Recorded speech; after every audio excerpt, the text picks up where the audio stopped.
but corruption creeping in. Gotta take back the street. From the French Quarter vibes to the Ninth Ward grind, he's the voice of the people, yo, he's one of a kind.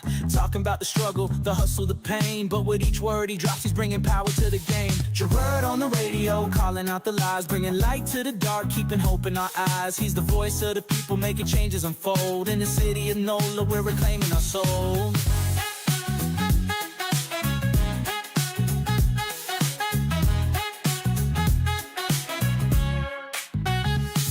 Try to silence the truth, but he's loud and clear. From the bayou to the block, everyone can hear. Got the people united, it's a movement, no doubt. With his mic in hand, he's breaking all the clout. City eat the official scheming, yeah, they playing it slick. But Gerod's on the line and he's ready to kick. For the schools and the streets, he's fighting the fight. With a heart full of passion, he's igniting the night. Gerod on the radio, calling out the lies, bringing light to the dark, keeping hope in our eyes. He's the voice of the people, making changes unfold. In the city of NOLA, we're reclaiming our soul. From the jazz in the streets to the gumbo pot, he's the pulse of the city, giving all he's got. Together we rise, united we stand. With Gerod on the radio, we're taking back our land. So tune in, y'all, let the truth resonate. With Gerod on the mic, we're rewriting our fate. In New Orleans, the power is ours to embrace. Keep it real, keep it loud, let's uplift this place.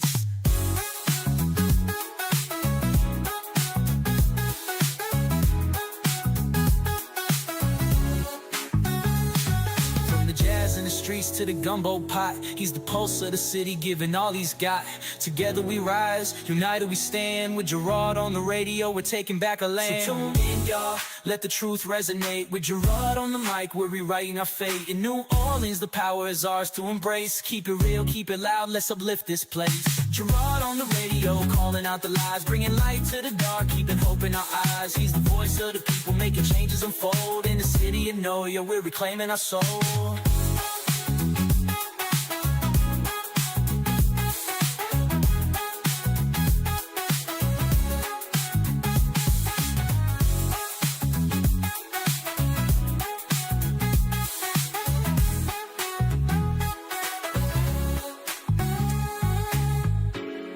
Yeah, tune in, y'all.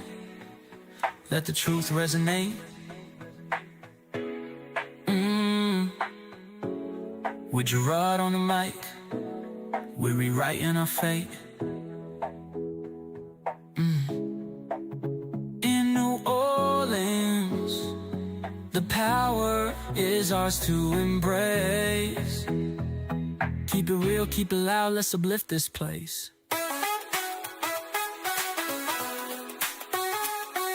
Gerod on the radio, calling out the lies, bringing light to the dark, keeping hope in our eyes. He's the voice of the people, making changes unfold. In the city of NOLA, we're reclaiming our soul.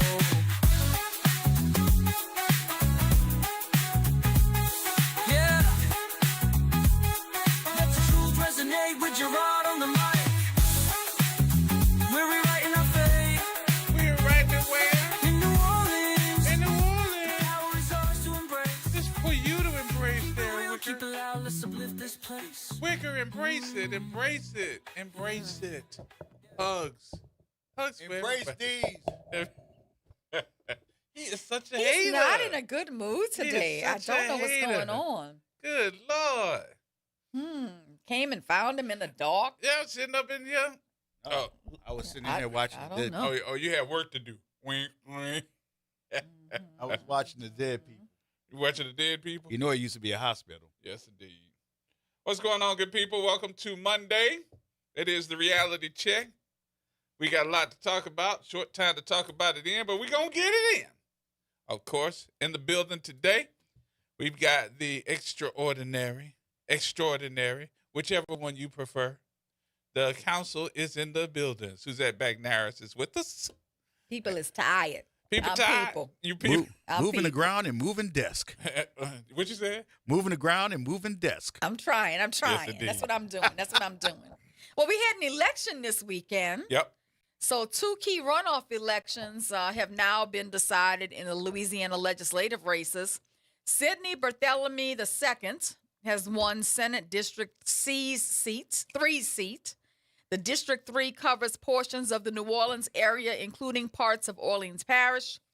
Barthélemy, the son, comes from well-known New Orleans political family. His father Sidney Barthélemy served as mayor of New Orleans from 1986 to 1994. So his victory is a legacy seat win.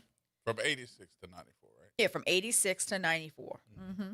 And then we had House District 100's race. That was a nasty race. Yeah, it got nasty closer to the end. Absolutely. So Dana Henry has won the runoff election for that House District 100 seat. District 100 represents a New Orleans-based legislative district in the Louisiana House of Representatives. Henry's victory fills a seat that has been closely watched locally because it represents a significant portion of the city. Mm-hmm. And I mean those campaign ads that ran last week. Oh, they were ugly. They were very, very ugly. That race went into the dirt. They did dirt angels in there. I was like, oh Lord. Yeah, that one went straight into the dirt. But was it more one-sided?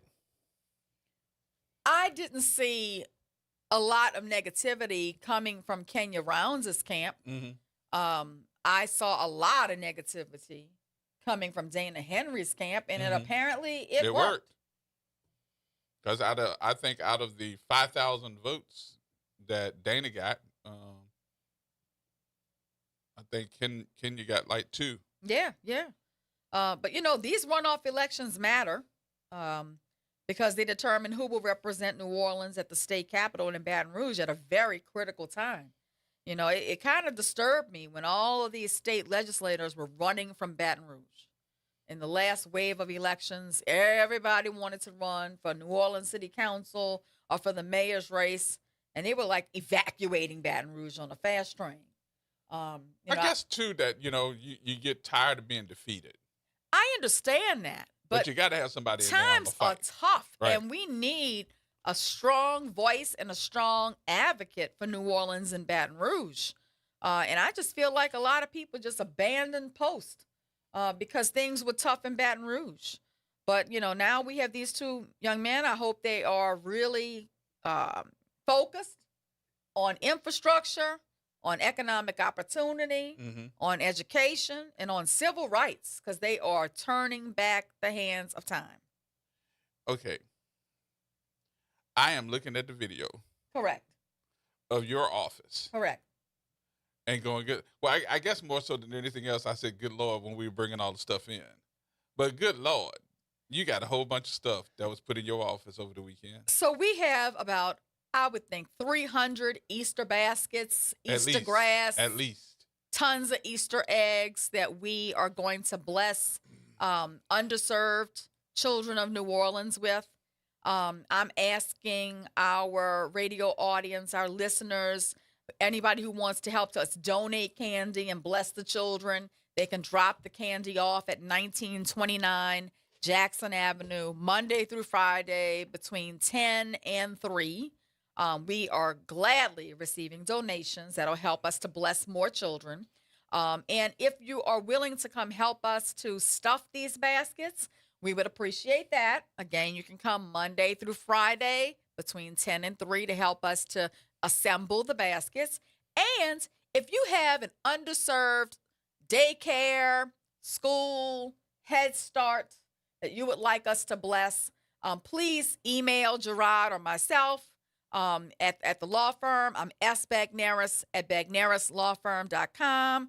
I'm G. Stevens at BagnarisLawFirm.com. That's right. If you could just email us or call into the station, tell us, what school you think needs this donation, because we intend to be the Easter Bunny for the next few weeks. And I made a pledge To be the bunny. to actually dress up as the bunny. That's right. I'm going So to do if it. you'd like to see Gerard as the bunny, that might be worth it too. Yeah, So donate just- the candy. I dress up as the bunny. Exactly. So no, we're looking forward to it. It's another way for us to give back to the kids.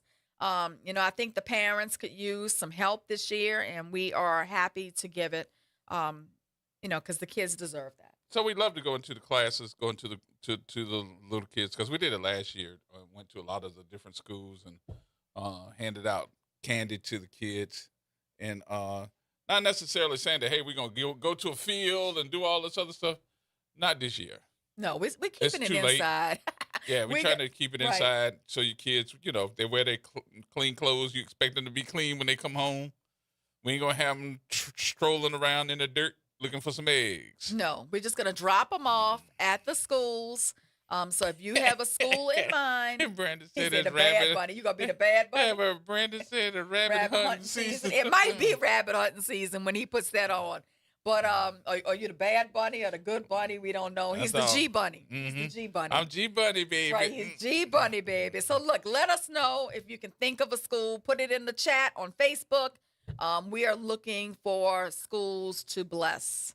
Like I said, Head Starts, daycares. You let us know where you think we need to go with this need. And that's important too, because you don't even see the commercials as much. You probably see them next week.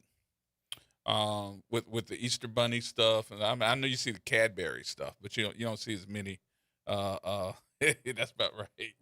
You don't see too many of the real Easter commercials like you used to. So Yeah.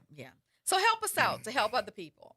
Now, a not so happy topic. Uh-oh. So this weekend, something disturbing happened at another parade, at the Metairie St. Patrick's Day parade. Video surfaced showing several riders on Float 28 raising their arms in what appeared to be Nazi salutes. They did the High Hitler. Yes. In the video, you see the riders laughing, pointing at people in the crowd, and repeatedly extending their arms in a gesture that many around the world recognize as the salute associated with Adolf Hitler and Nazi Germany. Now, Jefferson Parish President Cynthia Lee Shang has already said what needed to be said. Hate is not tolerated, and the parish is investigating. But the question we should ask today is deeper than an investigation. The real question is, what is happening in our culture that people think this is acceptable? You know, parades in New Orleans and in Jefferson Parish are supposed to represent the community. There's supposed to be times of joy. There's supposed to be times where we come together to celebrate something positive. They're supposed to represent who we are as a people. But this year alone, we have seen incident after incident. We saw riders in the crew of Tux dangling Barbie dolls with beads tied around their necks. We saw imagery. That imagery evoked the brutal history of lynching in the South. We saw riders throwing beads aggressively at Black police officers. We saw riders targeting parade goers because of their political views. And now we are seeing riders making gestures that appear to mimic one of the most infamous symbols of hate in modern history. Mm-hmm. And at some point, we have to ask, what is going on?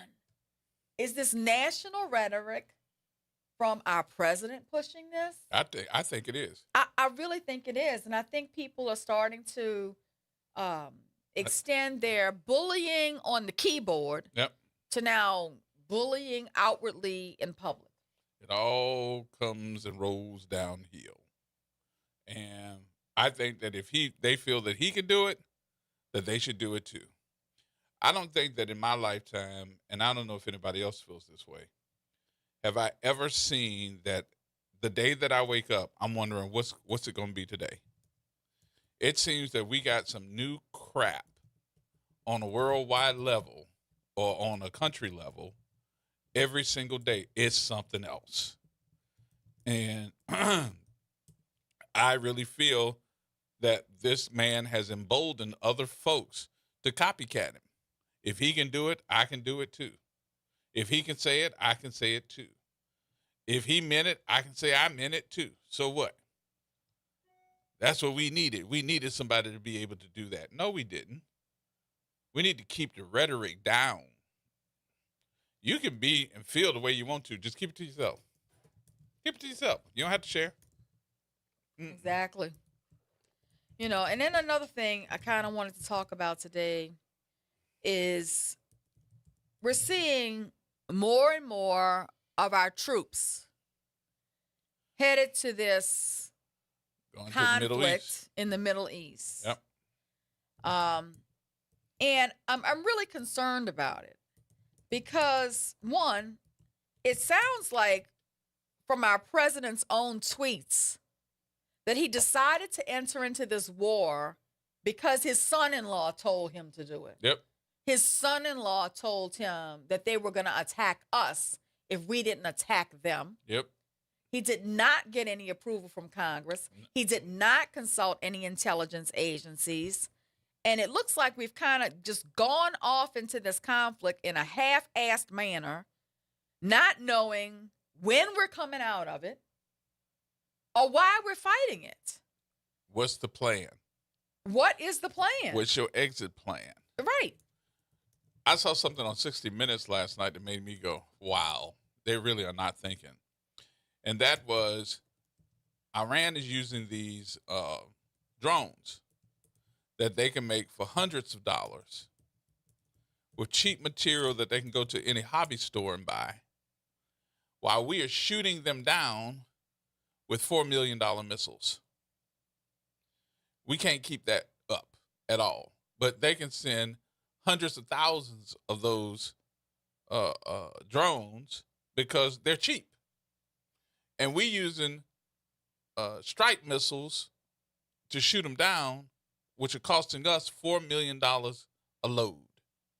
And I'm thinking to myself, that Patriot battery pack has how many missiles in it? I think they said like 16 of them at $4 million a piece to shoot down a $1,000 drone. I mean, a $20,000 drone.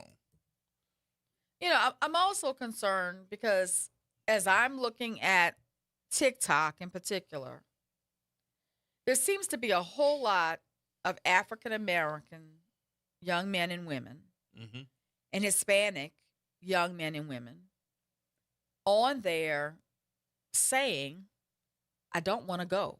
All right. And it's concerning to me.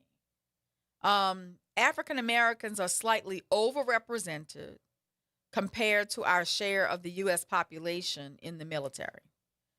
16 to 18% of active duty enlisted personnel are at Black or African American. We only make up 13% of the U.S. population. Right. And then there's 18 to 20% of active duty enlisted personnel, which are Hispanic and Latino, reflecting broader demographic changes in the U.S. as the Hispanic representation has been increasing steadily. But what's interesting is Trump's own base seems to be on the front line over there because there's 53 to 55% of active duty enlisted personnel are white. Mm-hmm. So he's sending his MAGA base over there. I wonder how they feel about that. Not good. Because there is a pushback. And that's what I was trying to figure out because, you know, there's a lot of misinformation out here. And what I was trying to figure out is this true? Because there is supposedly, I don't know, but this is becoming more and more prevalent in the news that there is a pushback against Trump's orders to go. Right. And I'm trying to figure out, is that true? You think it's true? That there's pushback? Yeah. Oh, without a doubt. Yeah. But they're saying that they're disobeying his orders. And they're Not just the consulting their pushback. own lawyers Yeah, to they're see if consulting they their have own lawyers to. on if they have I to say go. disobey every damn order he puts out. Yeah. That's Yeah. how I feel about him. And I'm happy about the people with the passageway. I can't what's it called? Well, the Hormuz? or yeah. Hormuz? I'm happy that no one wants to come to his aid. Oh, yeah. Spain has told him None you of them. can't They said, fly "Kick from rocks." here. France has told him we're not supporting you in this war. No, Yep. they're talking England has told him they're not It's all supporting because But he's they're trying talking to about the stay out of shipway. jail. Right, being right. shut down. But they're all telling him, the people who were our allies are basically telling him, Nope. go to hell. Because of the Because way he he acted a alienated fool all with the them. allies. The way he acted a fool with them. I control this. I can take any country I want. I can do what the hell Nah, cuz you ain't doing nothing. Right. I mean, you know, this is really an interesting position he's put us in. We have alienated ourselves from all of our allies, so we have no allies. We're out here on our own. Okay? That's different than any other conflict. Like I keep saying, I hope Iran keeps their promise. Oh, yeah, that would be nice. But nonetheless. Time to go to break because I ain't got triggered. Absolutely. Yes, indeed. More coming up, y'all. We got to take our first break. We'll take some of your telephone calls. 504-582-9422. More coming up next.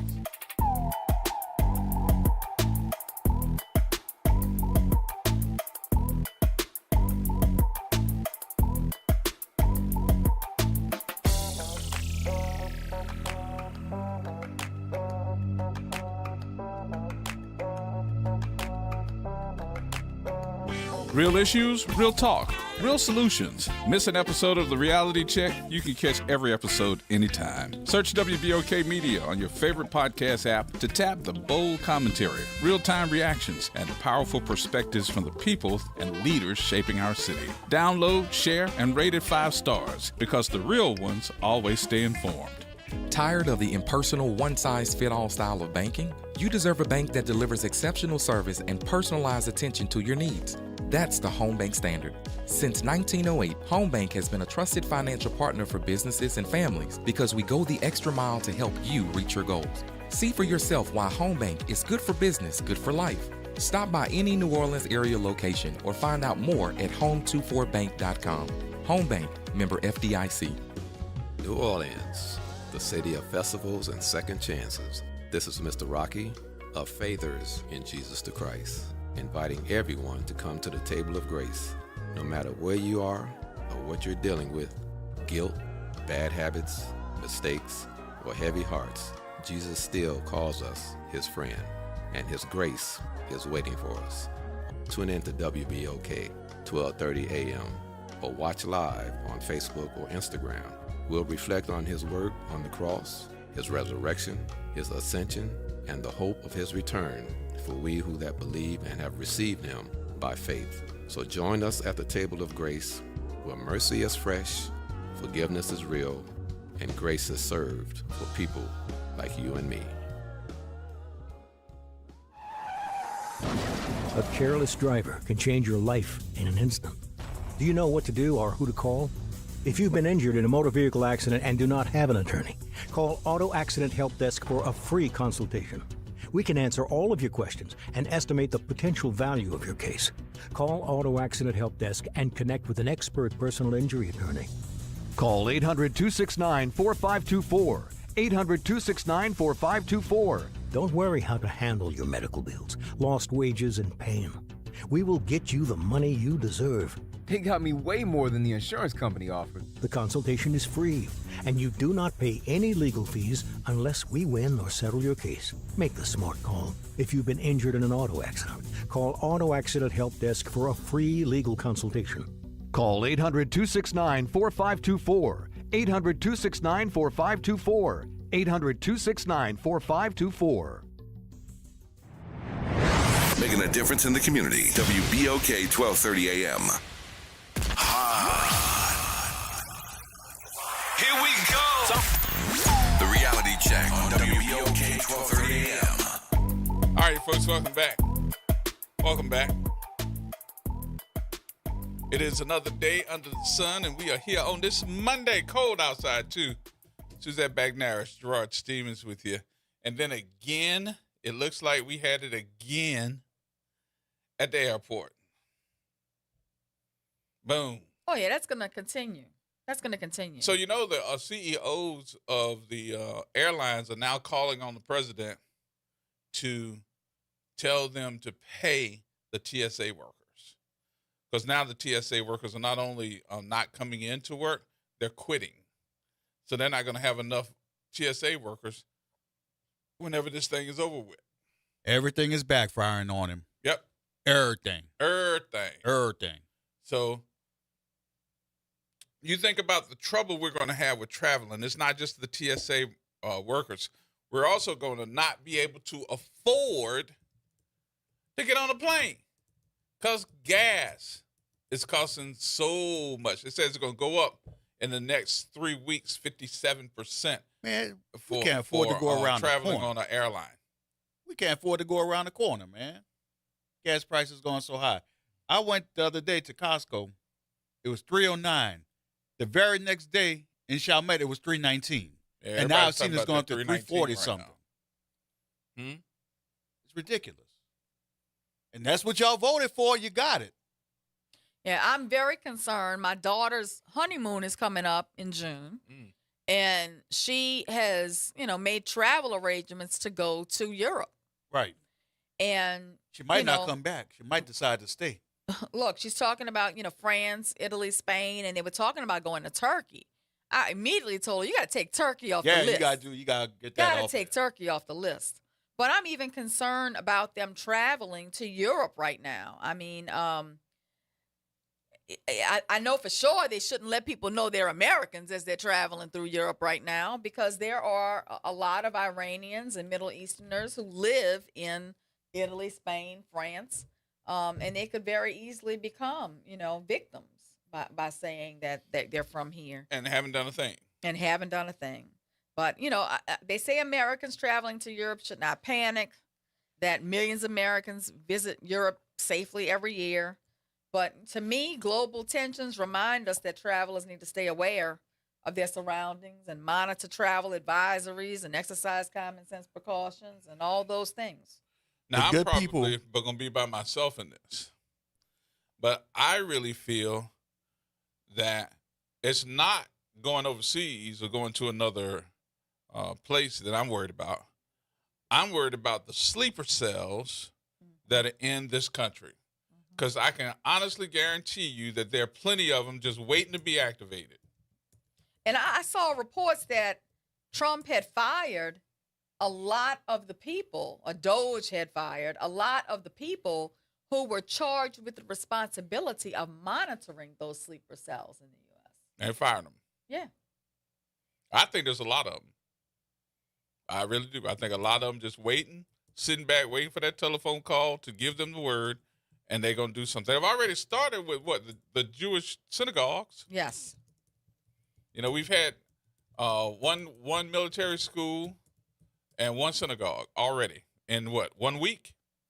What's going to happen next? I don't think it's over. I really don't think it's over. Yeah. All right, T-Bone, what you say? Hey, good evening to y'all. What's going on with you? Jennifer, how you doing? I wanted to speak to you specifically because I understand your worry. We had a loss in our family. My wife's mom had passed away, my mother-in-law, and she had to travel back to Africa. Now, the thing about it is she's clear in terms of her papers. But, again, you got to worry about travel at this stage because you don't know how different countries are going to treat us as Americans. You have situations where countries are not letting you out to America to fly. You have situations where they double and triple up security because of things going on with Americans. It's. And here's the messed up part. Are y'all ready for this? Even if you don't travel, think about this a second. Trump can go, but you can't. Or you having more trouble than you used to. Tell me, is that right? I mean, a year or so ago, we went to France and Spain. It was a dream trip for me and my wife. You understand? Now, she ultimately says she wants to go do all of Europe, but that's going to have to go on hold right now. It's just, I don't know what other way to say it. We're gonna have to talk to Dr. Shepard. She get ready to come in here in a minute because she told both of us, with her school, and she got to go to Africa. Right. So for the summer. This summer. Mm-hmm. This ain't like, 2 years away. We talking about within the next 6 months. The next few months, the next 2 months. Yeah. Yeah. Well, my wife just came back. She just came back, like I said, a couple of weeks ago. And I got to tell you, I was on pins and needles the whole time she was gone because I kept wondering, she had set out a flight to return on a certain date. but she changed it to be there for family. You understand? But while she was there, she was hearing about how they were changing flights. Wasn't sure if they was going to stop people flying into America. You understand? All kinds of stuff. And it can Because that's change what- at the drop of a pen. That's my concern. My concern the is you problem. go over there and you're just Yeah. having a vacation, enjoying life, and the next thing you know, something has happened somewhere in the world, and now you are restricted. Or you you a can't come hostage. home, or you're a hostage, or you're in a terror attack. I mean, you just never know what's going to happen with the sleeper cell retaliation during international conflicts. But he triggered them. You understand? He's triggered this by putting them out of the country, by doing various things abroad. And the thing about it is he has nothing to gain but keeping himself out of jail. We as a nation have nothing to gain from this. Well, they're saying this is about the midterm elections. You know, that he Exactly. wants to stop the midterm elections because he's in a war. That he He's wants to doing stop everything. the release of the Epstein files because he is in a He's war. doing everything to delay. This is this man's go-to tactic for everything. Delay. He did that all during those different trials that he had before the election. Right. You know, I mean, And people critics are don't- warning that And major military. nobody seems to acknowledge that. I don't understand how you're going to act like, well, I can't believe. How? Right. How? When he tells you word for word, that's what he's going to do. And The let's sad keep in part mind, this is- man is a Dodge draft, a draft dodger. Mm-hmm. You know, he never served a day of his life in the military, but he's putting our kids in harm's way. Mr. Bone Spurs. Well, in my opinion, if you're going to be commander in chief, you should have served some sort of military time. Honestly, that's why I don't believe that ministers should be president. I'm sorry, Jesse Jackson. I'm sorry, Reverend Al Sharpton, but you're a man of God. You can't send men to war. Dodge drafters should not be sending men to war because if you too much of a punk ass to go pick up your rifle for your country, why should you send somebody else? I know, wanted to that's send mine. Lurch over there. Yeah, and let me tell you, the truth of the matter is southern Send his son. states produce more U.S. military recruits than anybody else. States like Yes. Texas, Georgia, Florida, North Carolina, and Louisiana consistently produce more enlisted personnel than any other parts of the country. But if you're also up on this, the size of the military has reduced drastically because you don't have as many youngsters joining. Right. It used to be that if you wasn't going to college, you was getting a job or you was going to the military. That was how it used to be. Now, these youngsters don't have to do college. They don't have to get a regular job. They could jump on TikTok, make money. They could hustle, man, and do Uber Eats or Uber Drive, whatever. You understand? There's so many different ways now for these youngsters to make money without having the dilemmas that my generation and older generations had. So they're not looking at the military as an option. Well, I want to fight. You know, they don't want to. So guess what? You have a smaller military. You dwindled some things because you started sending National Guard into U.S. cities to police, and you pissed off countries that were our allies. So where does that leave you now, Donald? Where does that leave us?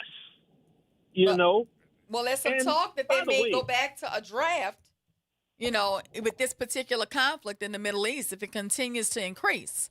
And they're talking And by about the sending way- people ages 18, I think they said to 36. But I wonder if he's going to send Barron over there. He needs to send Lurch over there. You already made it possible for his son to get out of the military. That was a story that happened last week.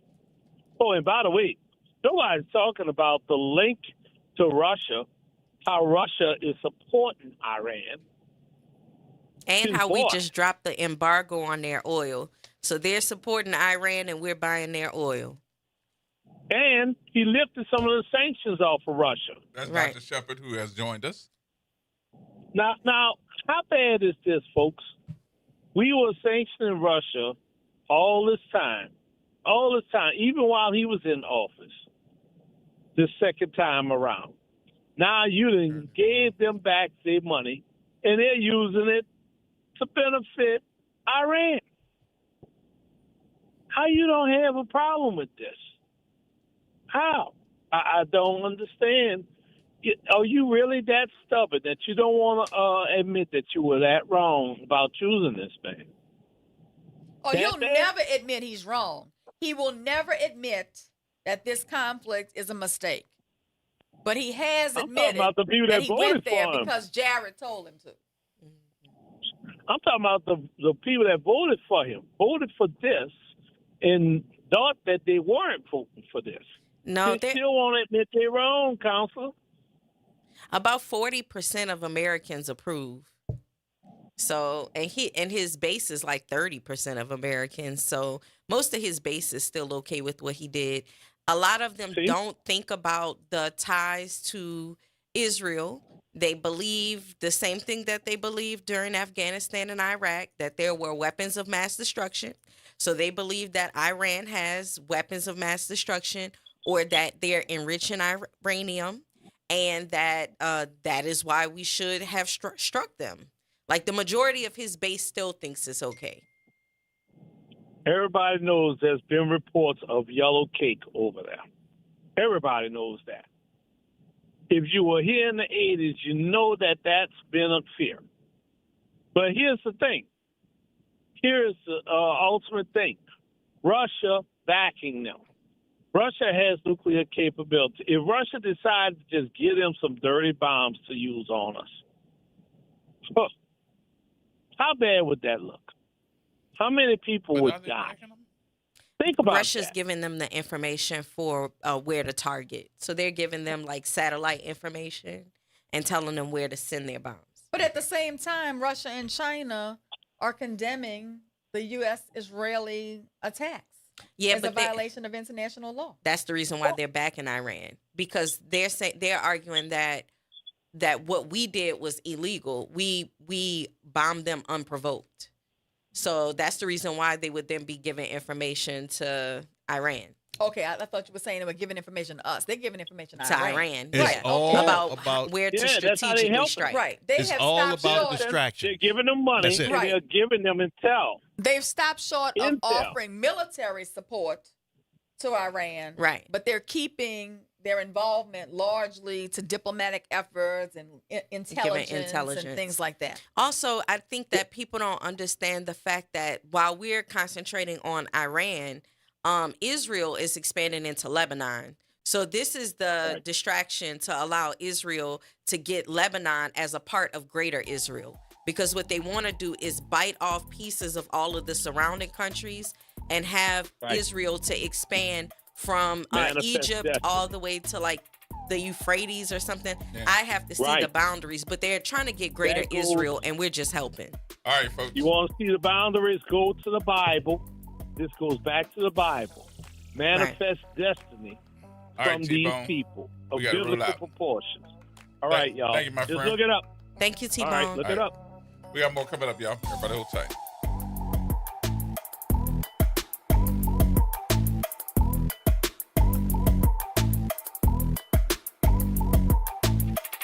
Trying to grow your business or increase traffic to your location? We can help.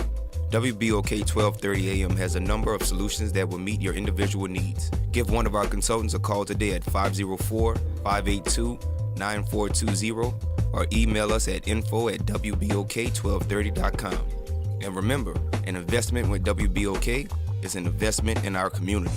call today. Greetings and salutations. I am Edward B. Coulon Smith, chairman of the board of the New Orleans Regional Black Chamber of Commerce. We'd like to invite you to tune in every Wednesday at 12 noon on WBOK to listen in on Black to Business and be a part of the movement that's going on. Thank you.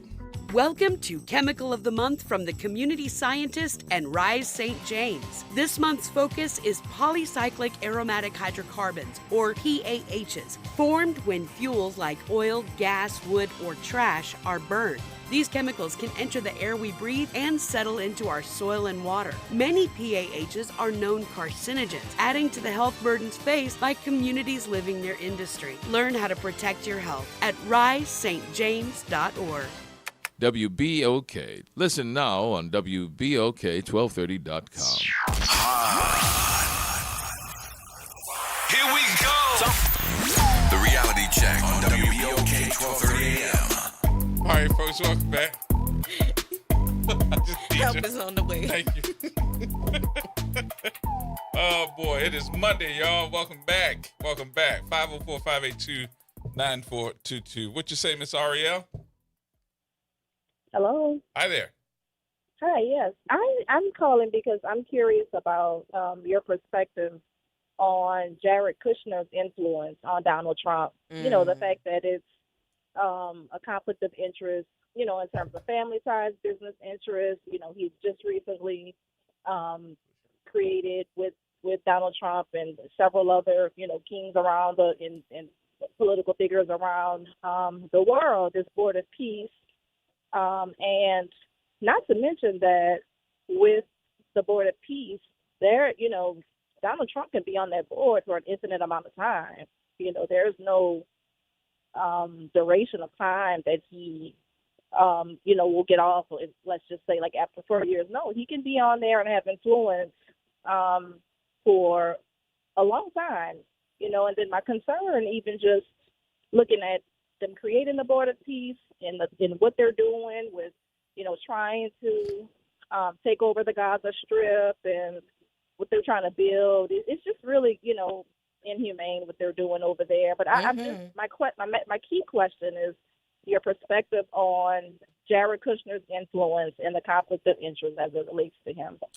Yeah. Well, this next sentence is going to be real controversial, but Kanye West, the great Kanye West, once said... Oh, you are right. This is going to be controversial. He said that we should be concerned about Jared Kushner, and he called him Trump's handler. You know, Trump has tweeted on his Truth Social and on X that he bombed Iran based on the counsel of Jared Kushner, Steve Witkoff, and Pete Hegseth. And he also said... Rubio in Florida also advised him. Very interesting. And they're all Zionists. Yes. They are. And Kushner does not work for the government in any capacity. No, but he got $2 billion. He's just married into the family. Right. And also he's Jewish. Yeah. And also there was an He's article also a few Jewish, years back. right. And that, I believe I believe his family is also friends with the over there in Israel. Oh God, his name is Bibi Netanyahu. That's it. That's it. Malakowski, which is his real name. Particularly about Jared, is that he has no role in our government, no security clearance, has not been elected by the people or officially appointed by an elected official and vetted by the Senate. So Jared Kushner is either running some kind of shadow government or he's just giving son-in-law advice that is sending us into military conflict. Yeah. He's just a businessman, and they're making money off of They're the making wars. money. That's it. And That's it. Lots able of to money. take up territory. So all of this is a way for them to be able to make money. If they refine Gaza Strip, then that's going to be prime real estate. Of course, they'll have a Trump Towers over there. It's all money making, and it's also in order to support Israel with Jared Kushner being Jewish. And also, there was a story a few years back that Trump had actually converted to be Jewish. So all of these people, and there's clips of Pete Hegseth claiming that what they want to do is make the miracle of seeing the third temple arise again over in the Holy Land. And the third temple right now is occupied by the Al-Aqsa Mosque. So what they're proposing is that they want to strike down that mosque and bring it down. That's the one that's like the Dome of the Rock with the golden top on it. They want to demolish that to rebuild the third temple in order to usher in these like biblical prophecies that both the Christians and the Zionists have together. I just don't think that none of them have that much, that they don't have that much Christian in them and don't understand. No, they don't. The ferocity of what you're talking about. No, I don't think that they're that Christian. What I'm saying is that the people who are making the decisions influence them, and that there is a larger agenda. Kushner's in on the agenda because he's a Zionist with $2 billion at his disposal. Yeah, He's also the one to be able to make Trump pull the trigger. So all of these people, I like that you said a conflict of interest, because it seems like the entire government is full of people with conflicts of interest. Last show, I spoke about the fact that all of these senators and people inside the House of Representatives, a lot of them have dual citizenship to Israel that they don't have to disclose. And they're also accepting money from AIPAC and from other PACs. But it ain't just Republicans. No, it's not just Republicans. It's also some of y'all favorite Democrats. Some of the favorite ones. Okay. And they're getting rich off of AIPAC. Right. And also AIPAC, now that they know that we know who they are, they're then funneling money in under different names. So what I'm kind of building just from talking about Jared Kushner is the fact that there are all of these Israeli leaning people who have large amounts of power, influence over our government, the ability to pay people, the ability to bring us into war, and also that the people who should be keeping balances over this thing all have dual citizenship in Israel. I think it's all about money. I think it's all about money, and I think it's all about Israel and greater Israel, and that they have that type of influence. I think that for Jared Kushner to play a central role in negotiations with Iran regarding its nuclear and ballistic missile programs, Melania Trump now presiding over the UN Security Council, that's a joke.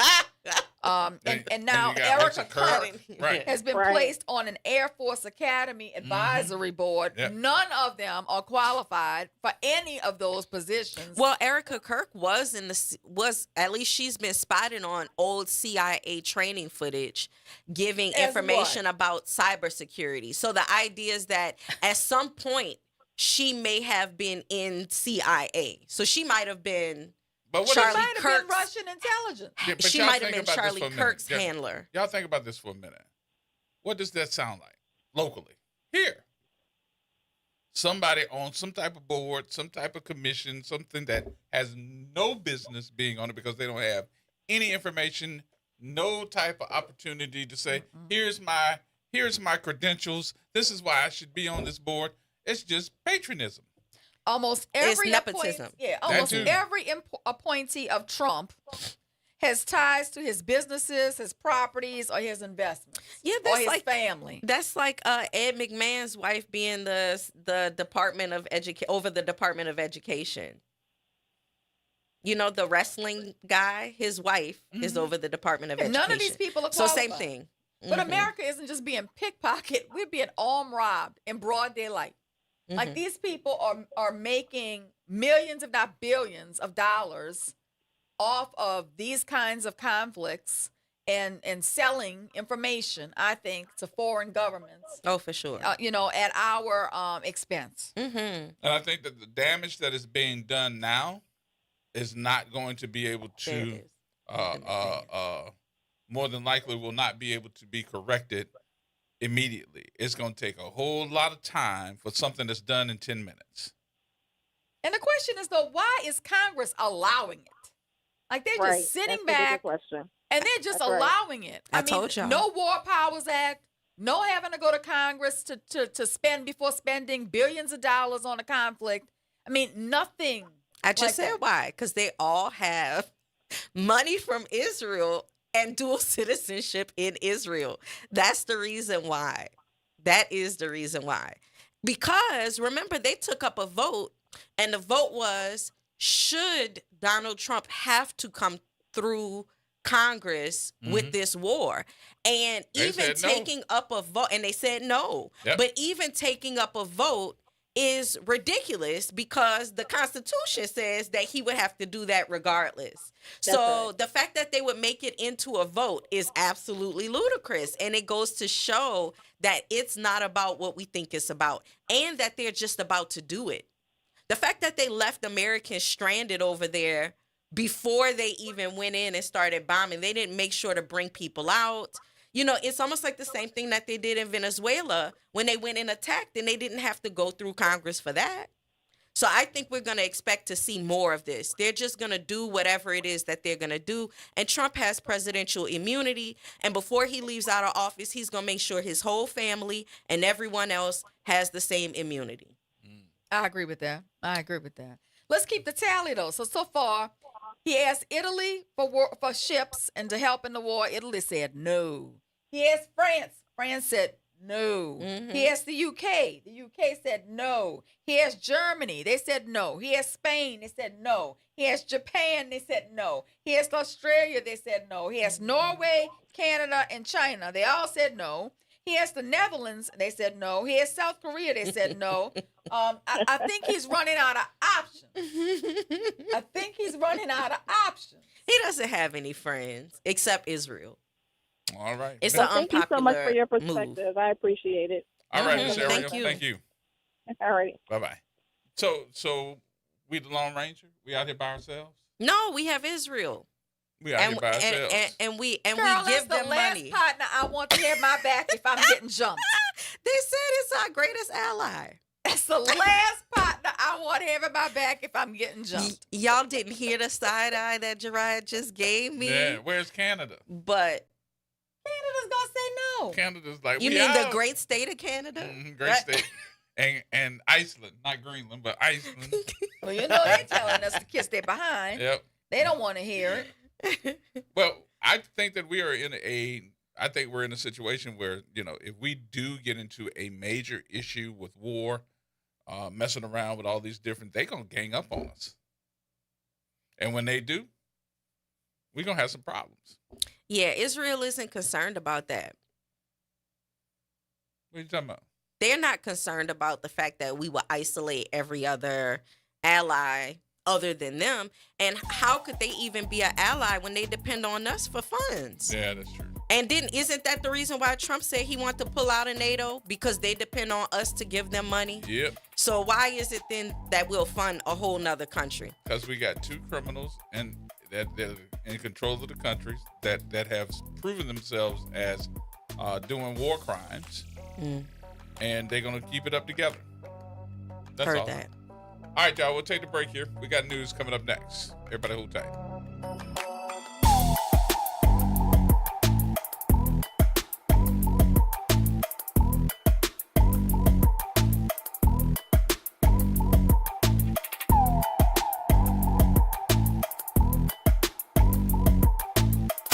From the campus of Xavier University, WBOK Go and Equity Media Station. Here's what's trending this hour. Iran's foreign minister says Tehran has never asked for a ceasefire or negotiations as the Middle East conflict continues. Abbas Araghchi told CBS's Face the Nation that Iran is prepared to defend itself as long as it takes. Meanwhile, President Trump told NBC News he's not ready to make a deal with Iran, saying the terms aren't good enough yet and any agreement would need to be very solid. I'm Bree Wood with What's Trending.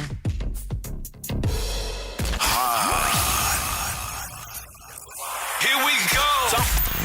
The Reality Check on WBOK 1230 AM. All right, folks, welcome back. Welcome back. It is 5 o'clock, straight up. Woohoo! It's time to get off work. Boy, everybody running up out the building. That's all right. It's Monday. Bye. We still here. We still here? Yep. And Galloway with us on line one. What you say, Galloway? Whoa, what's happening? Happy Monday, everybody. What's going on with you? To you and your guests, man, no, I can't call it, brother. Hey, first of all, I got to give y'all a shout out for taking care of them kids for Easter.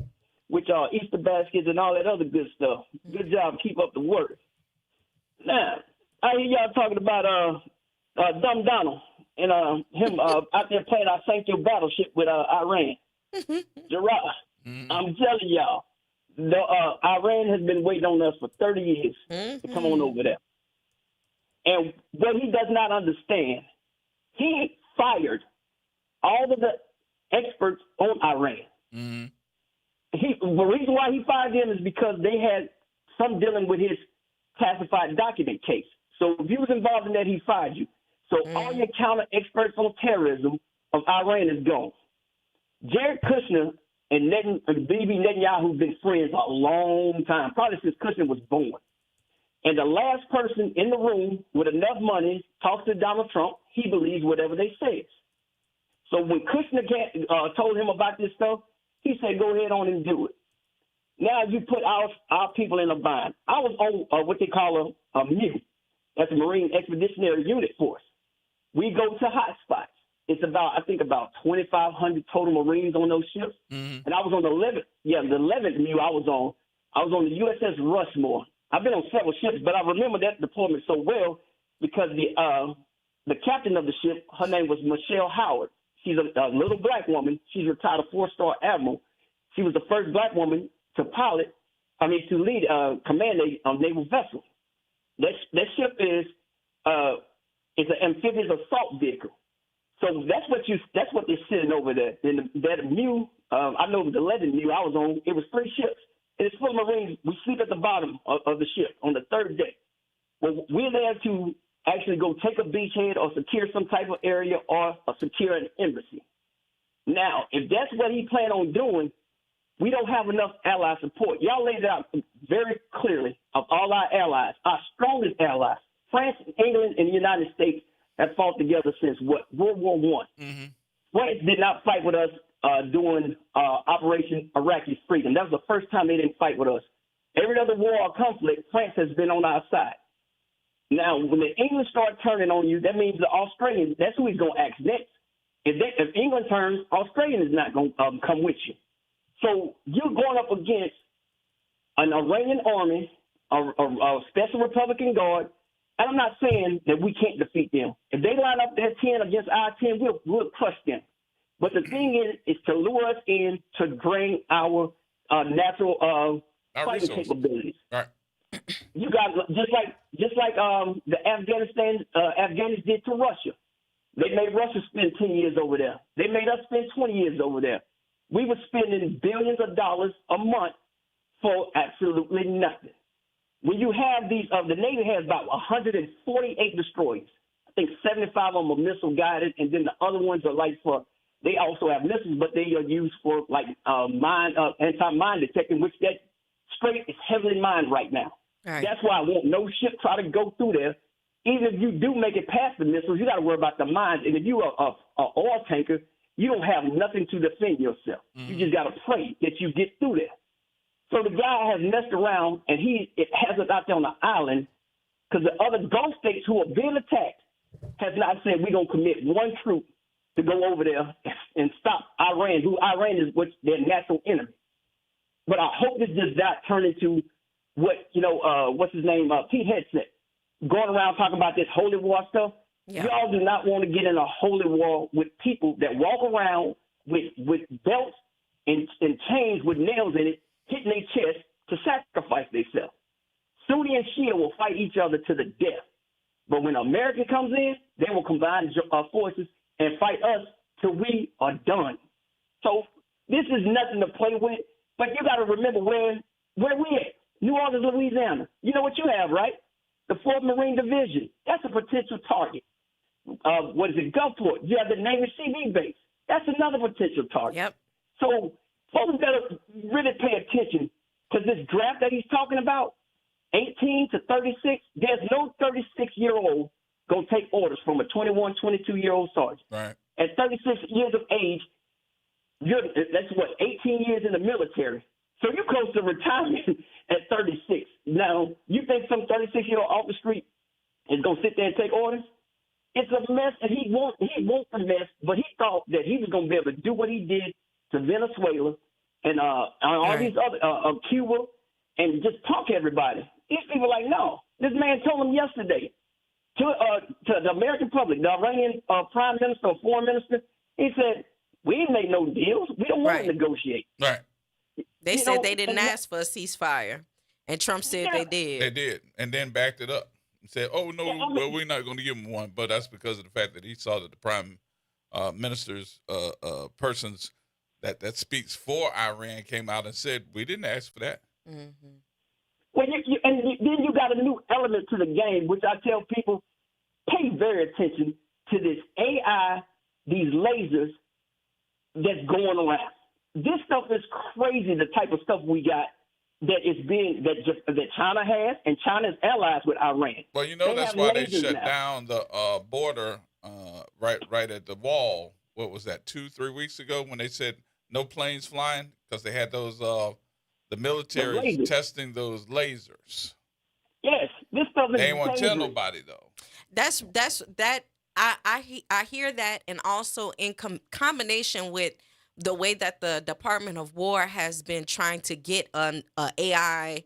I don't know if you would call it like a provider for a contract, and the company that they were gonna pick, they had two demands, and the two demands were that they wanted one to have a human there if there is a chain of command in terms of like the device is going to be used to kill somebody.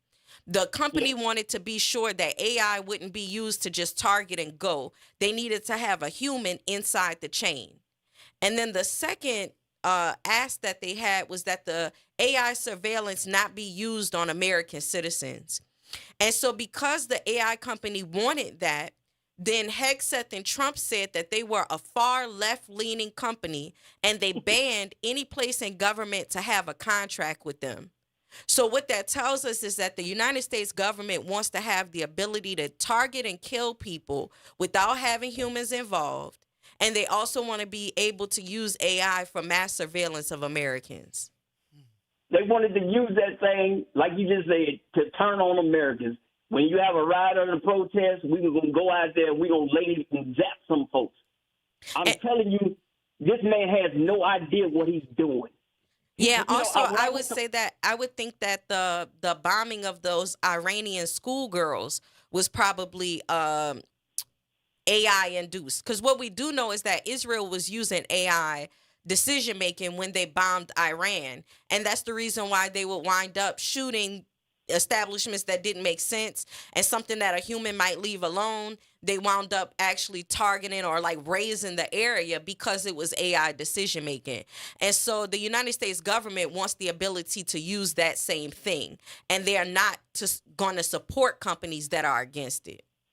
I just can't believe we're in this place, and I just don't see how they're going to get out of this jam they've put themselves in. They're talking about maybe having to get India involved as a neutral party to mediate a ceasefire, because India still has good relationships with Iran and still has good relationships with us. Right. But, this war is illegal. Mm-hmm. The U.S. Constitution requires congressional authorization for starting wars. I know you're saying Congress said he can have it, let him have it, but Trump didn't seek it, he didn't get it. And international law bars wars of aggression, which this is certainly a war of aggression. Well, they would say it's not. It's Operation Fury. They can say what they want, but they're bombing day and night. And I don't think that we really had a threat from Iran to justify this action. I think that's something that Jared Kushner dreamed up to serve his agenda. This war seems to be based on lies, because the nuclear question was already solved by Obama in 2015, verifiably preventing Iran from ever getting nukes. And Trump's repeated claim that Iran wouldn't renounce nuclear weapons is a bald-faced lie designed to sell a war under false pretense. This is a war for Israel, and I really think it has a lot to do with Jared Kushner. Kushner is Jewish. He comes from a family deeply connected to Jewish philanthropic and political causes. His grandparents were Holocaust survivors. His family has long supported Israeli institutions and charities. When he was married to Ivanka, he had her convert to being an Orthodox Jew, and their family observes, Jewish religious traditions. The Kushner family has a foundation that donates annually to Jewish schools and organizations, including institutions in Israel. Kushner's family has had a long-standing relationship with Israeli leaders. You mentioned he's known Netanyahu since he was a young boy.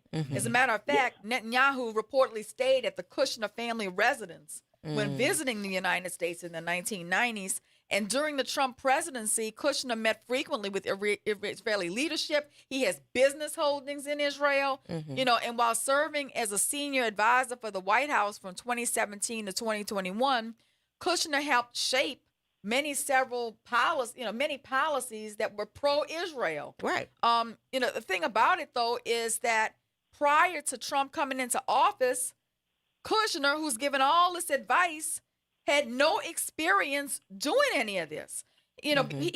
Previously in the U.S. government, important diplomatic decisions were made by the Secretary of State, ambassadors in those countries, or career diplomats in the State Department. Kushner's experience is that he was a real estate developer. He has businesses and investments and media ownership. He's not qualified. See, what you got to remember in war, that under the War Powers Act, that any country, especially when the United States is involved, when we bomb somebody, when we tear it up, part of that War Powers Act is that we have to come back afterwards and rebuild it. Oh, yeah, they're going to get that Halliburton money. He's a real estate developer. He's going to get that Halliburton, Dick Cheney money after Afghanistan. He's going to get that kind of deal. Maybe that's the whole plan, to go in and be able to rebuild what you've knocked down. Yep.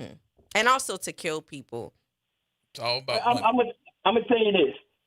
I was a ground pounder. I was one of the first in, last out type of people. The last time we actually met a resistance, storming the beach, and won was D-Day, 1944. Now, that's how long it's been. Now, so you got a bunch of young men, young women also, that's going to be on these ships if we do go into a ground war. There's never actually, we train for it all the time, but we never do it because they learn from Normandy. I'm talking the United States and our enemies. When you go on that beach, there's nothing between you and the enemy but open air and sand, water, beach. That's all it is in there. We didn't do this during Iraq because they heavily mined those areas. You got to remember, the Iranian people are very good at mathematicians. They know how to do these IEDs, EFPs, VBs, all this other stuff that they know how to do. Now, we do have equipment to jam that stuff, and we can get through. Once we start fighting, we good. It's just to get up in there. But we are horrible at occupying in any country. Yep. I told you before, there's 90 million people in Iran. Saying there's 1 million people that don't like the government. You still got 89 people you got to fight. And you don't have to fight them every other day or every other week. You got to fight them every minute of the day. These people are really upset about their imam, their Ayatollah being killed. You cannot kill somebody's religious leader and expect for these people to be all right. Also kill most of their family. Trump's on the television right now begging other countries for help in securing the Strait of Hormuz, the vital shipping passage for oil and gas. Trump has spoken to 7 countries about policing the strait and asking them for help so we can get oil, and they're all telling him no. But also, I mean, it's still just a faux crisis in some ways because we went to Venezuela to get the oil before we even started this with Iran. So, that was the pre-step is for us to be able to secure oil in our backyard because we knew that things were about to become unstable because we were going to go after Iran. So the whole idea that now oil would have to skyrocket when we just went ahead and got a whole cache of oil, it's ridiculous. It's all made up. So we it's robbed absolutely Venezuela ridiculous because we knew we were going to hit Iran. Right. We already went ahead and got it because what they also said is when we took over Venezuela, they made it so that they could have it so that the money would go inside of an account that only Trump controls. So the money from the proceeds of Venezuela selling the oil, and he then has the ability to set up and to dictate how that oil is going to move. So we already have an entire cachet. There is no reason to actually have a panic. You just connected all the dots. Right. And that's also the reason why we bombed Nigeria. Remember, we were trying to bomb Nigeria shortly before we hit Venezuela. We did that drive-by also in Venezuela because we knew we were about to ride on over to Iran and cause a problem. Right. Wait, y'all forgetting also the board of peace. Where's his board of peace countries? Remember those countries that paid $1 billion to join his board of peace, and he's the chairman or right? CEO You have there? to have $1 billion to join. $1 billion. Yeah, well, they to join. mad as hell. And he's the president Because forever. they are mad as hell because some of those countries in the board of peace are Arab countries, and they're saying we gave you all of this money, and then here you are destroying our backyard. Right, because I mean, what's the stipulations?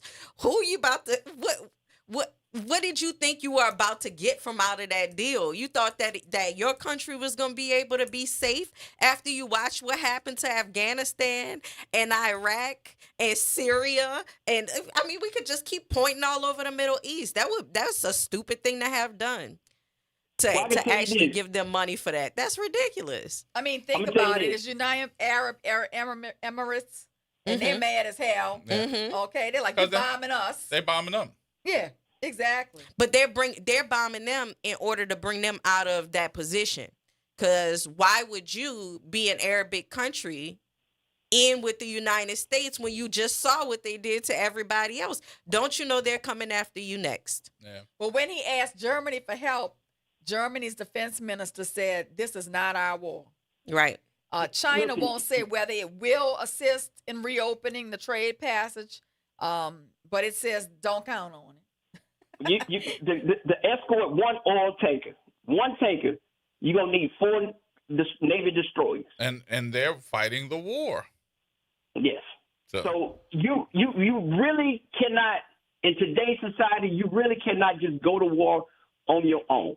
Nope. Even though the Operation Iraqi Freedom was a lie, I will say that. But we had a coalition of several countries that were sending thousands or hundreds of thousands of men and women over there to help us. We have burned bridges with Canada, Mexico, the Caribbean. Now you burn them with your strongest allies in Europe. You can't do this alone, but I'm going to tell you this. Tell your sons and daughters to do like everybody else, claim 4F.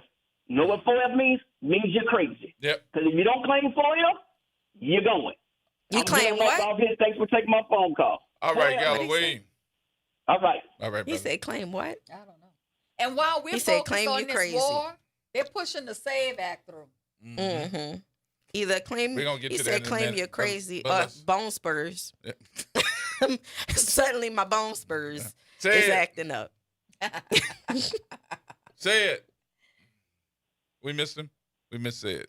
Call me back. Boy, I'm telling you, right now we in a world of hurt. Yeah. But while we're focused on what's happening with the war and with the gas prices, Republican senators are planning to take over the Senate floor this week for a marathon debate over the Trump-backed SAVE Act. Mm-hmm. Because didn't he say you won't be able to do anything unless he gets that passed? That's right. So And I really think it's gonna pass. Oh, I think yeah, so, it too. is. We're living the hate. Women, women are gonna have a real issue. It is. Because with the SAVE Act, if you go to vote and you're married and you don't have all of your ID information matched up with your last name, let's say you have your birth certificate, your ID, your driver's license, whatever, and it don't have the same names on it, you won't be able to vote. You'll have to go back and get everything changed. And by the time you do that, it'll be too late to vote. And a lot of women are going to be disenfranchised. Well, maybe it'll knock out all of those white women who went and voted MAGA. Maybe it might take some of them out. Mm. You think so? They hurting right now. So what they going to do? They going to still go vote MAGA? They hurting more than we are. They probably.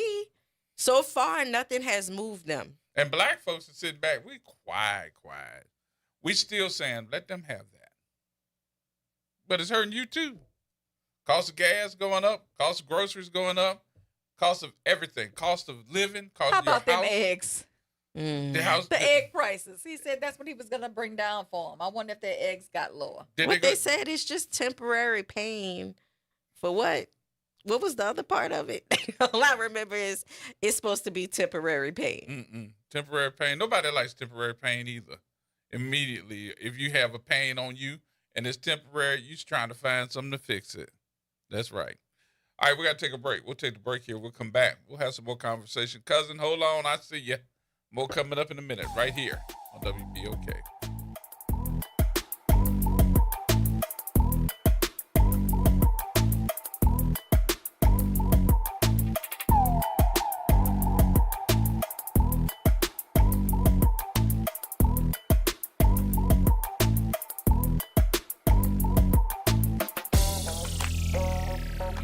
This is the Bloomberg Black Business Beat, brought to you by FidelityInvestments.com.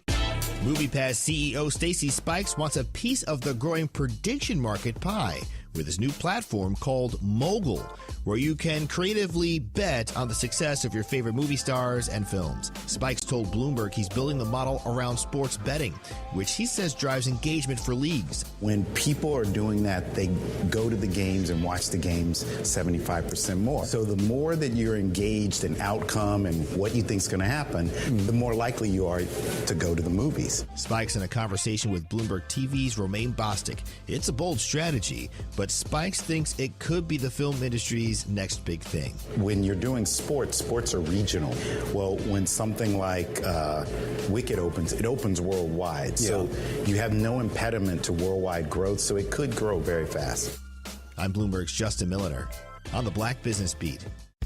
With Fidelity Wealth Management, a dedicated advisor gets to know you and your goals to build a comprehensive plan to help grow and protect your wealth.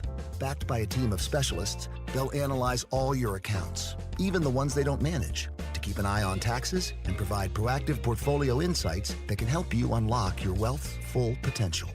Learn more at fidelity.com/wealth. Investment minimums apply. Fidelity Brokerage Services, LLC. Member NYSE SIPC. Want consistent color for every job? Milo's Pro Rewards members get a 20% paint discount on future purchases after paint annual qualifying spend reaches $3,000. Plus, order eligible in-stock paint and paint supplies by 2 p.m. for free same-day delivery by 8 p.m. Improving is easy at Lowe's. Excludes spray paint and mist tints. More exclusions, terms, and conditions apply. Subject to change. Details at Lowe's.com/terms. Same-day delivery valid in select zip codes. Subject to driver availability. Details at Lowe's.com/same-day delivery. It's Off the Top with Norman Robinson on WBOK 1230 AM. The New Orleans City Council recently lambasted 2 parade crews for despicable acts of incivility, and rightfully so. You know, Mardi Gras is supposed to bring out the best in New Orleans. Families gather along parade routes. Children sit high on ladders hoping to catch their first beads. Neighbors laugh, share food, and celebrate a tradition that belongs to all of us. But this year, a few disgraceful actions have reminded us that even our greatest celebration can be tarnished by thoughtless behavior. One parade rider reportedly threw a whiskey bottle into the crowd, striking a 4-year-old child in the head and sending that child to the hospital for stitches. And in another parade, riders tossed dolls, widely condemned as racist imagery, into a crowd that included black children. That is not Mardi Gras. Riders are given a special privilege to represent their crews and take part in a celebration watched by the entire world. But privilege comes with responsibility. Throwing beads is tradition. Throwing bottles is reckless. Throwing racist imagery is shameful. The vast majority of crews understand that, and they work hard to preserve the joy and spirit of Carnival. But those who abuse the privilege of riding in our parades dishonor the tradition itself. Mardi Gras should leave children smiling, not injured, and not humiliated. Because the real spirit of Carnival isn't just celebration. It's community, respect, and common decency. And New Orleans should never settle for anything less. Mardi Gras is one of the greatest traditions this city has ever given the world. But every great tradition comes with responsibility. And those who dismiss that responsibility shouldn't be riding in our parades. This is Norman Robinson off the top. Late nights are made for chillin', and you can do just that every Sunday night at 10 p.m. as DJ Wick brings you The Love Zone. It's the perfect way to top off your weekend with your favorite old and new school ballads. So sit back, relax, and let DJ Wick take you to the Love Zone on WBOK and on the World Wide Web at WBOK1230.com. The National World War II Museum. Located in the Warehouse District of New Orleans, the National World War II Museum tells the story of America's experience in the war that changed the world, why it was fought, how it was won, and what it means today. Visit them online at www.nationalww2museum.org for time tickets and safety information. New Orleans, the city of festivals and second chances. This is Mr. Rocky of Faithers in Jesus the Christ, inviting everyone to come to the table of grace. No matter where you are or what you're dealing with, guilt, bad habits, mistakes, or heavy hearts, Jesus still calls us his friend, and his grace is waiting for us. Tune in to WBOK 1230 a.m. or watch live on Facebook or Instagram. We'll reflect on his work on the cross, his resurrection, his ascension, and the hope of his return for we who that believe and have received him by faith. So join us at the table of grace, where mercy is fresh, forgiveness is real, and grace is served for people like you and me. This is The Law and Your Legacy. I'm attorney Pete Hamilton. I'm attorney Ryan Hamilton. When it comes to family planning, should you go with a will or a trust? A will is like leaving instructions to the court. It tells them who gets what, but your family still has to go through a succession, which can be costly and time-consuming. A trust, on the other hand, avoids court altogether. So when the time comes, everything transfers smoothly to your loved ones. It's a little more work up front, but way less hassle and expense later. Plan smart, save time, and take care of your family. This is not legal advice. That's just a tip brought to you by Liberty Bank and Trust. For more information, go to libertybank.net or contact us at 504-915-5016. Making a difference in the community. WBOK 1230 AM. Here we go. The reality check on WBOK 1230 AM. All right, folks. Welcome back. It is the reality check for Monday, and I am surrounded by educated women. Come on. Women's. Say that. Women's. Mm-hmm. Dr. Shepard in the building. Hey, folks. The attorney extraordinaire, Suzette Bagnaris in the building. And little me. Dr. Shepard's going to Africa. We were just talking about that at the top of the hour. I you don't have any think she fears should. or concerns about international travel in the midst of this crisis? No. Not going to that region. No, I don't. Okay. Let me do this too, because I want to tell everybody. Y'all got to make sure that you join us, not this weekend, but next weekend, because we have changed up everything. Everybody talking about the birthday party because it's all over the internet. Folks, I'm coming. Okay, we won't see you. It is the birthday party. So I thought about this, and I think we did it on the air. Did we do it? You did it on the air. Oh, you blaming me or something? You're like, you did it Well, on you the did. air. You did it on the air. I was surprised. Why?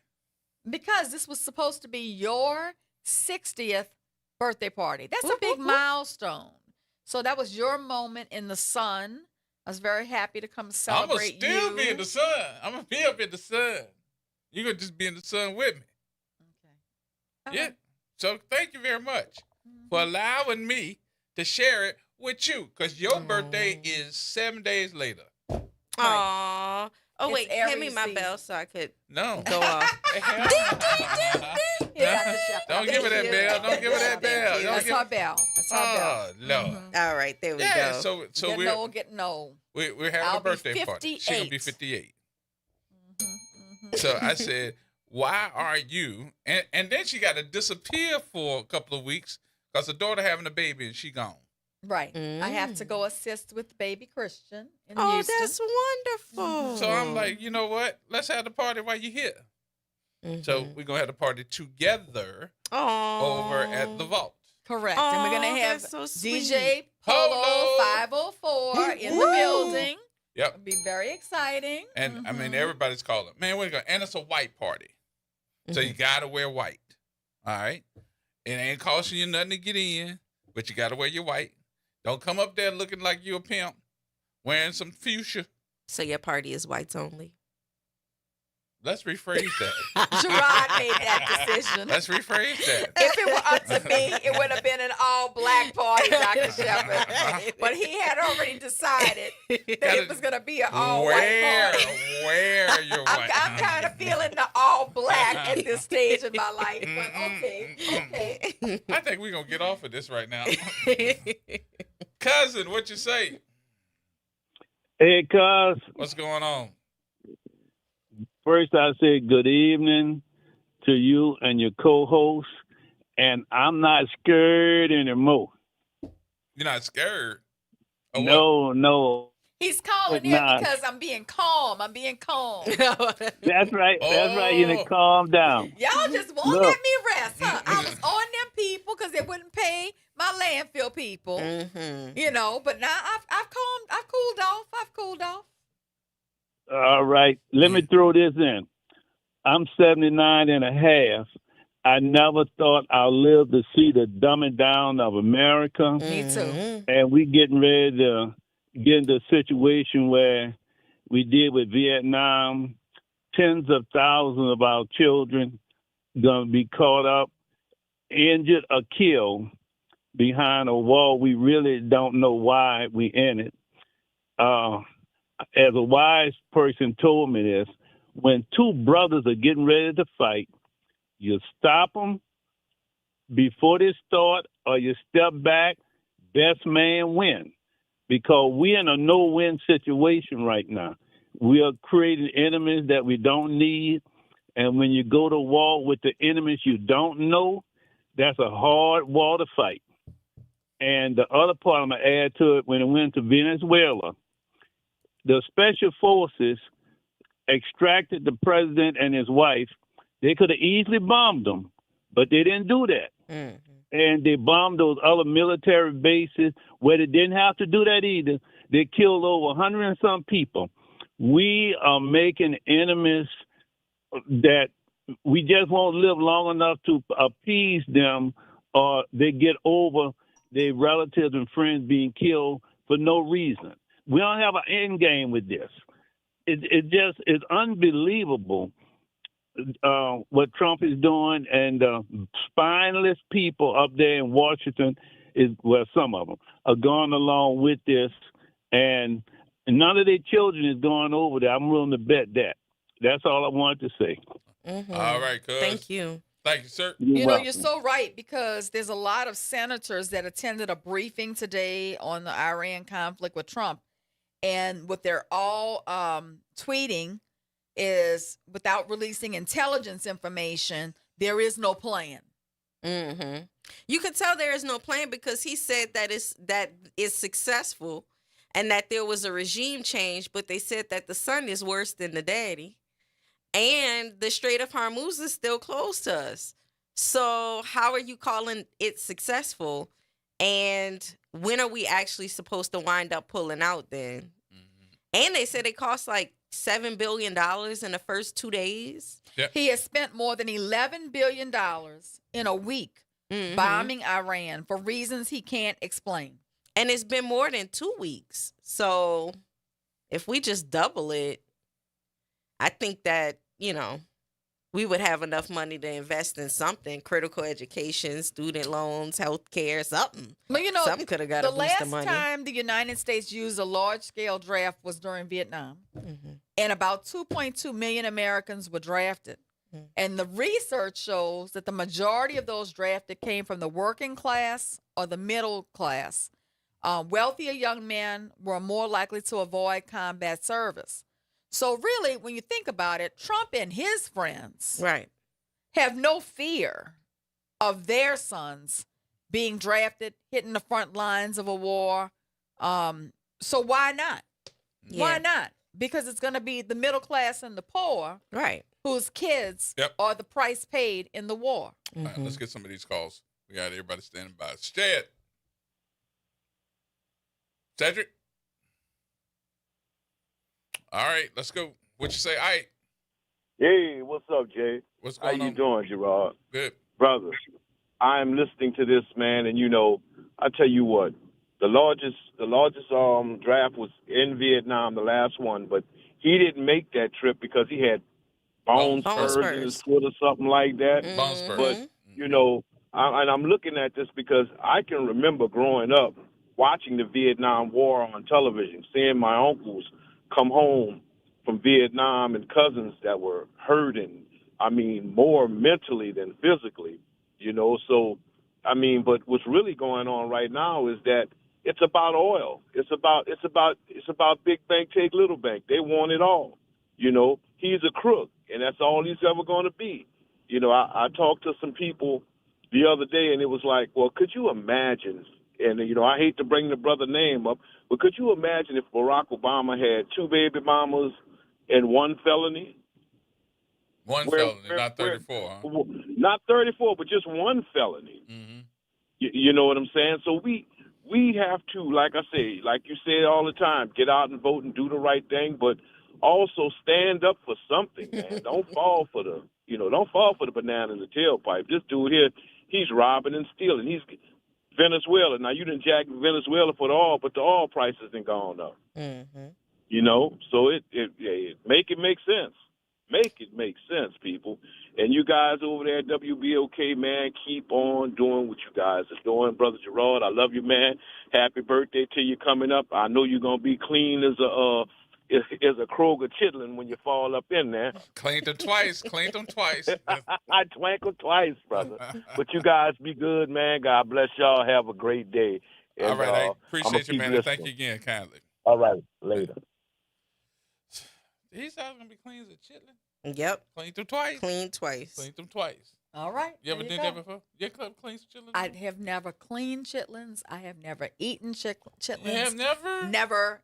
I don't have no interest. I'm going to in eating bring some chitlins. fried chitlins. No interest whatsoever. To the party. You the man who just ate the Chick-fil-A sandwich with 55 chemicals in it. You keep that to yourself. That and your chitlins.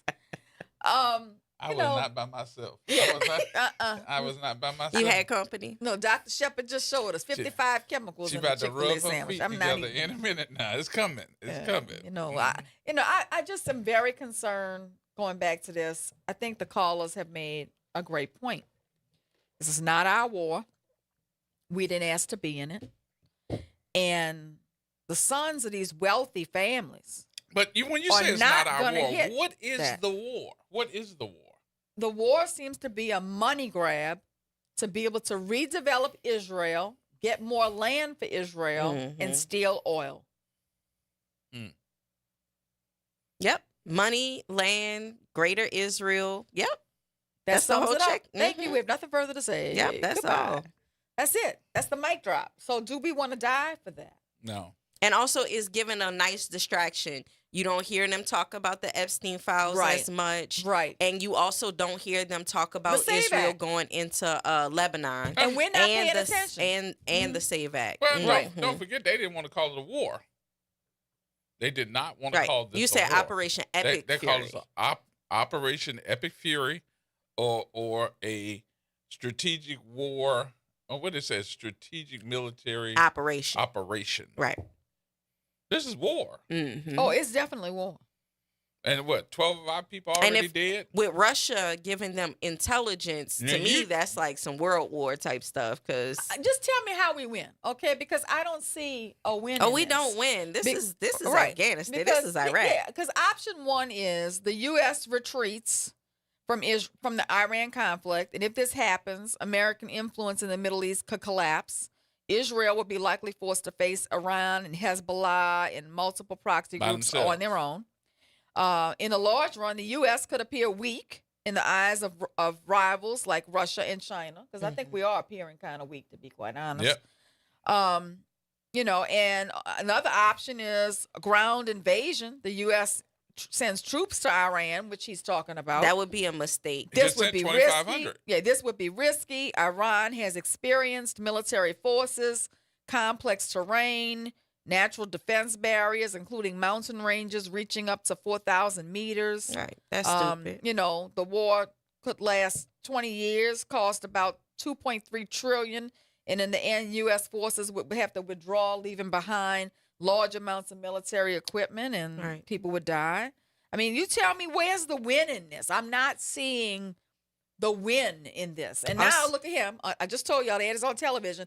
He's begging for international help to get oil through the strait, and everybody's telling him no. Mm-hmm.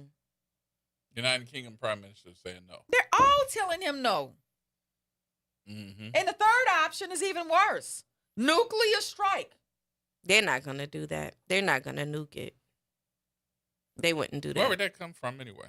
Where'd that come from? Did he mention Well, he sent the plane that is the communicator to the submarines that would have to release the nuclear weapon. Mm-hmm. He sent that over there. He had to be 2 bombers. Yes. Yeah, no, they're not going to do that because that would get Russia and China involved. And Russia, I was watching this documentary when I was out of the country because certain stuff you just don't see when you're in the country. Right. And they had a documentary talking about the Cold War and how Russia knew then how to put a nuke on a satellite to shoot it down.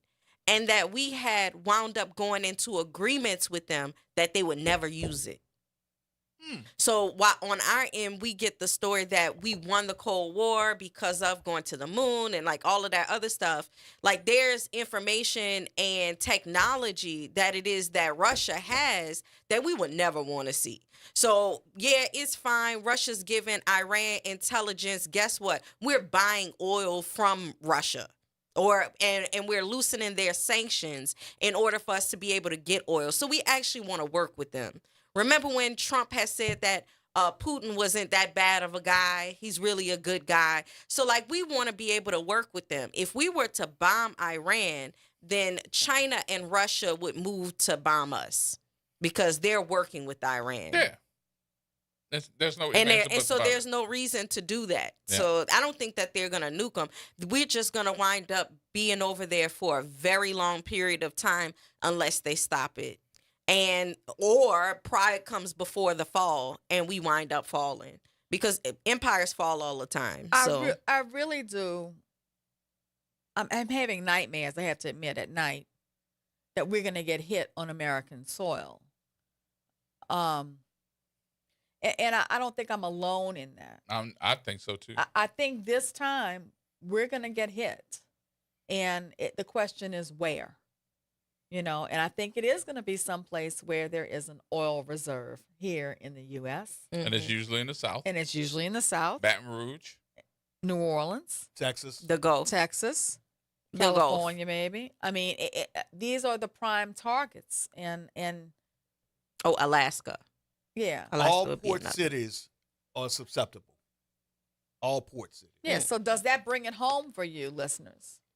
That we keep saying this is not our war. Black people, this is not our war. But it's black people who are being sent over there.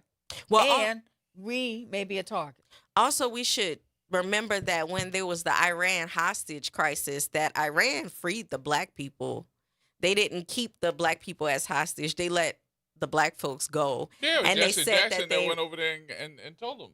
Iran, if you're listening, you could, just get rid of our student loans, all the black people, and you could give us all 800 credit scores. Release all. Keep your promise.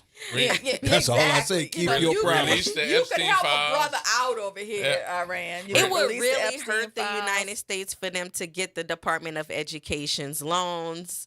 Right. Okay, and get into that database and just scrub it all. It would be tragic.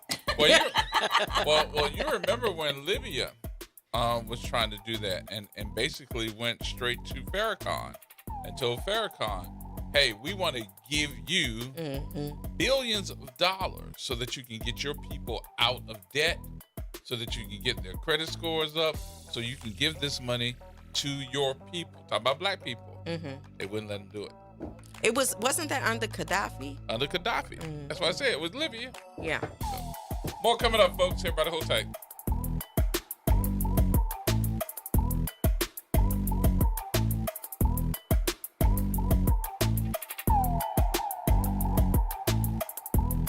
AURN News. The CEOs of some of the country's biggest airlines are publicly pressuring Congress, warning that Washington's partial shutdown is turning airport travel into a mess as spring break ramps up. In an open letter published Sunday, the leaders of American, Delta, Southwest, and JetBlue, along with other major carriers, are demanding lawmakers restore funding for the Department of Homeland Security and make sure federal aviation workers are paid. The airline leaders pointed to new polling showing 93% of Americans support paying aviation workers during shutdowns, while 88% say long TSA lines are likely to get worse if officers stay on the job without pay. They say TSA officers have already received $0 paychecks. Some airports are now seeing wait times of 2, 3, and even 4 hours. Airlines warn pressure is building, with a record 171 million passengers expected to travel this spring. The CEOs are backing bipartisan bills that would guarantee pay for TSA officers and air traffic controllers, even when Congress fails to keep the government open. For AURN News, I'm Ebony McMorris. This week on The Way Forward, part 1 of a 2-part series on understanding electability. Joining me will be Dr. Eugene Lee Johnson, Assistant Professor of Political Science from Southern University, plus good news, info you can use, and my Go Forward message. Join yours truly, Eddie Francis, Saturday at 3 p.m. on The Way Forward here on 12:30 a.m. or streaming live at WBOK1230.com and the Play Ode app. On WBOK, what New Orleans is talking about. LifeCare provides valuable whole life insurance to cover final expenses such as medical bills, burial costs, and unpaid debt. A final expense insurance policy is fast, easy, affordable life insurance that's available to anyone between the ages of 50 and 80. No medical exams, no lengthy questionnaires, and no waiting period. The application process is quick and easy. You can even apply without having to undergo a medical examination. Just answer a few questions and we'll do the rest. With the average funeral cost skyrocketing to $11,000 and Social Security only paying $255, you need simple, affordable peace of mind for you and your whole family. Don't leave behind unpaid expenses that, if left unattended, will burden your family tremendously. Benefits include a guaranteed premium that will never increase, a guaranteed cash value, and a guaranteed death benefit that can never decrease. To find out how you can get final expense insurance with a guaranteed lifetime rate lock, call LifeCare at 800-571-9955. That's 800-571-9955. 800-571-9955. If someone asks, Yeah! let them know you listen to WBOK. Here we go. The reality check on WBOK 1230 AM. All right, folks, welcome back. Welcome back. Y'all want to talk about something happy for a moment? There's something in the world happening Well, that's the happy? Oscars, you know. Oh. Yeah, Michael B. Jordan. That's a good thing, yep. right? Won Best Actor. Mm-hmm. I think he is number 6, the number 6 African-American male that has won Best Oscar ever. Yeah, Sinners took home 4 Oscars. Mm-hmm. You know, so that's good news, right? Yep. There's some good news to report. Mm-hmm. Did Now, you watch I Sinners? haven't seen this. I did see Sinners. I have to tell y'all, I wasn't a big fan. My husband and I both didn't particularly care for it. My girls loved it, but it Why didn't you hit didn't us. like it? I kind of thought the plot was silly. Vampires. I mean, I didn't watch it. I didn't want to watch it. I'm not a vampire dude. Yeah, I didn't I'm want to not- watch it either. Not a big vampire chick, and I mean the cinematography was great. You know, it was nice to see so many local people in it. Fun fact: we used the car that Michael B. Jordan drove in the movie at Emil's Big Shot party last year. We actually went on the movie set, identified the owner of the car, and brought the car to the Hyatt and put it in the party so people could take pictures of it, which was a fun thing to do. That is so baller. Yeah. But, you know, it was a big shot move, baby. Big shot move. But, no, we really enjoyed doing that. That was really nice because his whole theme was untouchable, big shot. But, you know, I didn't really care for the movie, to be quite honest. I thought he acted well, but the whole plot was kind of silly to me. But So like the story, right? The storyline, yeah. But you know, a lot of people loved it. My daughters loved it. They saw it multiple times. I have not seen the movie that took home the Best Picture, though, which was One Battle After Another. I guess I'm going to try to watch that now that it's won. I hadn't seen that. But One Battle landed the Oscar for Best Film and Best Film Editing. One Battle. Is that a war movie? I really don't know much about it. I don't know what it's about, to be quite honest. Tayana Taylor is in that. Okay, well, I haven't seen that. Yeah. So I need to see that. So she got an Oscar last night too, because they won Best Picture. So all the actors. Oh, is that with her with the dress? Because I saw the picture of her with the dress. Was that the Goodness black and white gracious. dress? No, that's not the dress I saw then. No, she had on the black and white dress. She was gorgeous. Mm-hmm. But she got an Oscar too because she was one of the main actors. And Frankenstein scooped up a trio of wins for costume design, I couldn't makeup, believe hairstyling, and production with design. all the bad reviews that they received after they released that movie, that movie won anything. Right. And it won 3 awards. It won 3 awards. And then in the live action short category, there was a rare tie.